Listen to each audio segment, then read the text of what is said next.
येत्या 48 तासात महायुतीची घोषणा होण्याची शक्यता आहे, अशी सूत्रांनी माहिती दिली आहे। 48 तासात महायुतीची घोषणा होऊ शकते।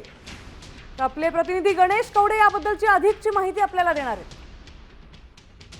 नक्कीच जागा वाटपासाठी आहे ते अंतिम टप्प्यामध्ये आहे ती चर्चा सुरू आहे आणि येत्या 48 तासामध्येच आहे ते महायुती ची घोषणा आहे ती होणार आहे। यासाठी संयुक्त पत्रकार परिषद देखील आहे ती होणार असल्याचं सांगितलं जात आहे। मुख्यमंत्री देवेंद्र फडणवीस आणि त्याचबरोबर मुख्यमंत्री एकनाथ शिंदे यांच्या उपस्थित ही पत्रकार परिषद होऊन महायुतीची आहे ती घोषणा होताना पाहायला मिळणार आहे। मात्र आता कोण कुठल्या विभागामध्ये किती जागा लढणार या सगळ्या संदर्भामध्ये आहे ते सर्वच नेत्यांकडून आहे ते कुठलीही माहिती आहे ती देण्यात येत नाहीये। मात्र जागा वाटपाचा फॉर्म्युला अंतिम टप्प्यात असल्याचं देखील आहे ते सांगितलं जात आहे। आज ठाकरे बंधूंची युती झाल्याने हा निर्णय घाईघाईत घेतला जातोय असं वाटतंय का गणेश?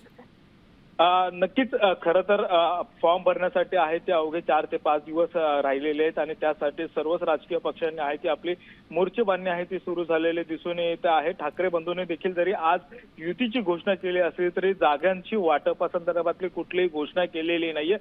तसाच कुठेतरी महायुतीचा देखील फॉर्म्युला असल्याचं दिसून येतं आणि ती देखील आहे ती जागा वाटपा संदर्भामध्ये या संयुक्त पत्रकार परिषदेमध्ये काही बोलतील का याकडे देखील आहे ते सर्वांचं लक्ष लागलेलं पाहायला मिळतं।